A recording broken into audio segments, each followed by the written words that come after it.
Oi, gente, digam olá, a Ive, mais nova membro do VideoQuest, e vamos começar essa review do anime temático de animaizinhos, Fruits Basket. Ora, por que não? Eu peço perdão, a Ive não gosta muito de câmera por enquanto. Fruits Basket, episódio 3. E...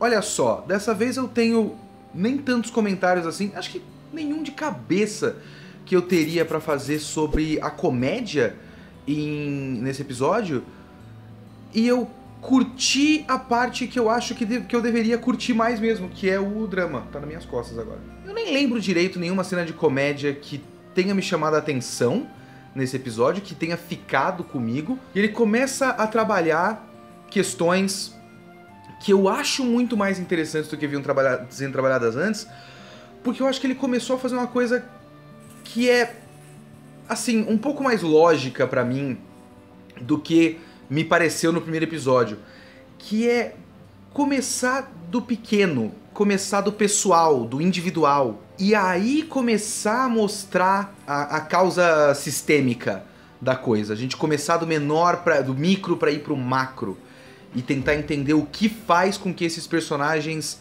ajam como eles agem. Porque eu realmente acho que nos dois primeiros tinha muito uma coisa de uma presença dessa família Soma que era muito grande, muito mística e muito vaga. E agora que a gente tá começando a conhecer um pouco melhor e começando a se importar mais com os personagens da família Soma, a gente começa a entender o que caralhos o Yuki, por exemplo, quer dizer quando ele fala sobre prisão da família Soma. E o que isso quer dizer? A parte específica de prisão eu ainda não saquei. Eu acho que ainda não está claro e, obviamente, isso vai ser desenvolvido ao longo da história. A gente vai sacar o que eles estão querendo dizer com prisão. Mas o que mais me interessou foi essa dualidade do Yuki com o Kyo. E qual vai ser, provavelmente, a função da Toro. Que, aparentemente, a Toro é um discurso motivacional vivo, né? Ela vê pessoas, ela identifica o que ela tem que falar e ela fala o que a pessoa tem que ouvir. E o que de repente me parece que vai acontecer, eu já errei uma vez no primeiro episódio achando que ia ser um harém. E aí eu vou errar de novo. Mas a gente vai conhecer cada vez mais personagens da família Soma. A Toro vai conhecer mais personagens da família Soma.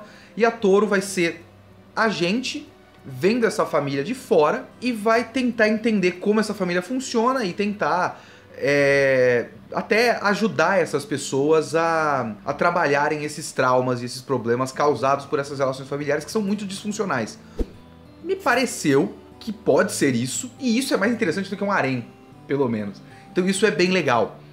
E isso funcionou nesse terceiro episódio, funcionou bem. Porque o que a gente viu aqui foi dois personagens opostos de várias maneiras, colocados em oposição um ao outro por conta da tal da lenda do zodíaco chinês. E aí a lenda do zodíaco chinês informa pra gente como é a relação de um com o outro.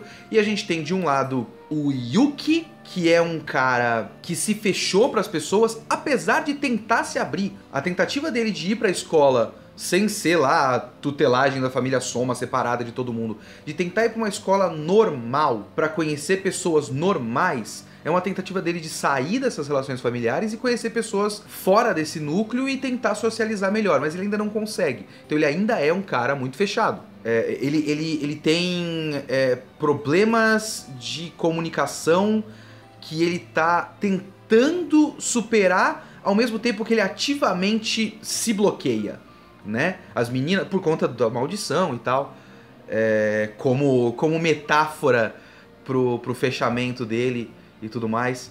Até eu acho curioso o quanto ele é lindo e príncipe, misterioso e tudo mais, e sexy, mas aí ele se transforma num ratinho minúsculo, que tudo bem, ele é desenhado de um jeito fofinho, mas é um rato, né? Inclusive, aí, tá aí uma cena daquelas cenas que acontecem por conta do conceito de Fruits Basket e que é só muito engraçado, mas não é exatamente comédia. A cena triste da Toro e do Yuki andando na ponte com o Yuki em forma de ratinho bípede. E é só muito esquisito porque aquela cena tá se levando a sério e ela tá lá conversando normalmente, casualmente, com um rato de pé. Então, ele não pode deixar ninguém ter contato físico com ele, que seria um abraço, né? Que seria tipo uma forma Não uma forma máxima, porque ele não tá transando com todo mundo, mas uma forma muito íntima de contato, que ele tá afastando totalmente por conta de uma maldição que vem da família. Então tem uma série de metáforas sendo trabalhadas aí. E o Kyo, que não conseguiu, o gato não conseguiu entrar para o Zodíaco, o Kyo não consegue entrar para a família Soma. Ele quer entrar para a família Soma e ele tem muita inveja do Yuki, porque o Yuki é melhor do que ele em tudo. E aí que a gente começa a, primeiro, ver como essas coisas são trabalhadas internamente na família, porque tem aquela coisa da família Soma dizer que as crianças do rato são prodígios e as crianças do gato nunca vão conseguir chegar perto disso. Então você já cria neuras na criança que carrega isso pra vida, e aí o cara tá lá continuamente vendo o Yuki sendo melhor em tudo do que ele. E tem essa dinâmica da grama do vizinho é sempre mais verde, né?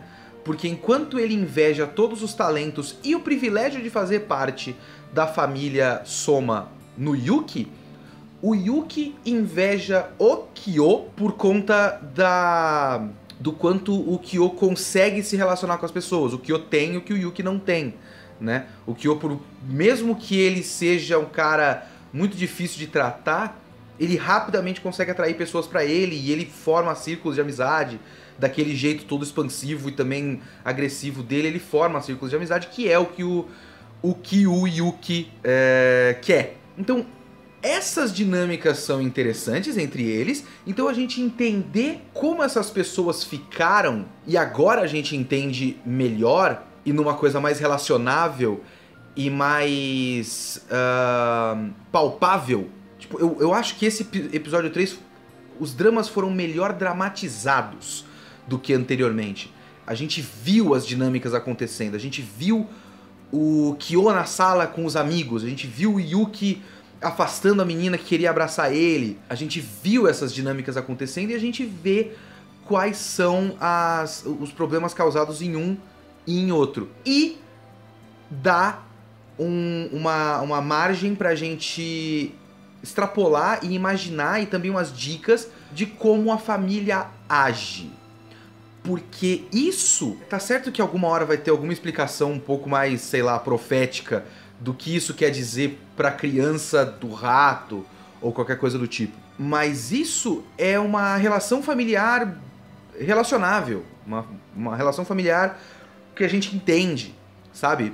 Se você não faz parte de uma relação assim, você deve conhecer alguém assim, que a mãe dava muito mais atenção para uma criança em vez de outra e cria um ressentimento interno. Eu conheço isso, eu tenho primos que são assim. Tem um ressentimento interno e isso quebra as relações familiares para sempre. Então isso é mais palpável do que uma pessoa de costas com um pássaro. Sim, chegou a hora. Ou alguém num biombo. Misterioso e tal, a gente tá vendo uma coisa um pouco mais humana, né? E aí entra a Toro. E aí eu peço perdão, mas a Toro faz uns 2 discursos motivacionais nesse episódio. O discurso motivacional dela é ok, cada um tem a sua ameixa. Você é um onigiri de ameixa, mas você não tá vendo a sua ameixa porque ela fica nas suas costas. Mas todo mundo vê, porque quem tá atrás de você vê as suas qualidades. Você não consegue perceber as suas próprias qualidades, e na verdade você tem, e os outros estão vendo, e você tem que reconhecer que você também tem isso e tal. Eu ouço isso aí a minha vida inteira, eu acho isso uma bobagem do caralho, às vezes a gente é uns bosta mesmo. O discurso, eu sou meio... Agora é o meu momento de ser adolescente edgy. Então eu peço perdão se o meu Leonardo de 15 anos tá aparecendo. Mas eu sou muito impermeável a discurso motivacional. Assim, eu realmente... se eu começo a perceber que alguém, alguma história, alguma pessoa tá olhando pra mim e falando, não, mas você tem que perceber que... tá bom, entendi. Mas enfim, como função na história, eu acho a Toro interessante. Vai ter mais coisas sobre ela vai ter provavelmente um desenvolvimento maior. Aparentemente o mangá é enorme, esse anime provavelmente vai ter tipo 2 temporadas de 26, é o meu chute.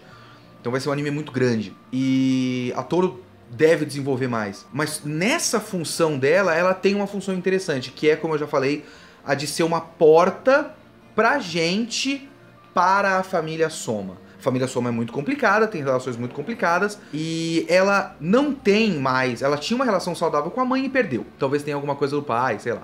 Mas ela tinha uma relação boa com a mãe era uma pessoa boa pra ela, e ela perdeu a mãe, ela perdeu essa referência, mas ela mantém as lições. Então, ela ter tido algo saudável na vida dela, mas não ter mais uma família, é uma porta de entrada interessante pra uma família que tem relações apenas tóxicas, pelo jeito, mas é uma família muito fechada. E é um clã que precisa se perpetuar, provavelmente.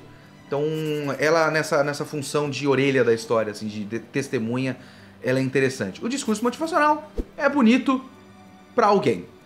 Eu não sei se vocês viram que na semana retrasada, a essa altura, saiu, ou na semana passada, no começo, saiu o nosso primeiro podcast, chamado Cast Quest.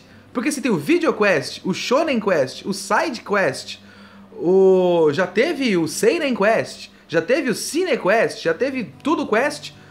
O Cast é o Cast Quest. Esse é o nome. E ele não vai sair essa semana porque eu tava cuidando de um gato. Aí eu tava mais focado no negócio de fazer o gato sobreviver de primeira. Estava um pouco nervoso. Mas também uma série de outras coisas e... Por enquanto vamos fazer o Cast Quest quinzenal. E aí a gente vê qual é o próximo tema. Mas ouçam, dá pra ouvir no Spotify. Chegou rápido no Spotify, tô feliz. Então você pode baixar no Spotify, ouvir no Spotify. E a gente tem um episódio sobre One Punch Man e Sarazanmai. E eu recomendo muito você ouvir o nosso podcast e assistir Sarazanmai, que é só maravilhoso e esquisito. Então assistam Sarazanmai, alguma hora eu vou fazer review final desse negócio. E é isso. Assistam isso. Muito obrigado. Falou. Ah, não, espera. espera. Não tem vídeo de Kimetsu no Yaiba mais. Eu preciso diminuir o ritmo. Alguma hora Fruits Basket acaba também, provavelmente. E eu devo fazer só Shingeki no Kyojin quando sair e Jojo.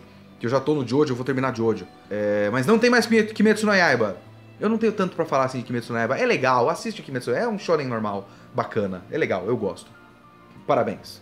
Nota 7 de 10. Tá bom.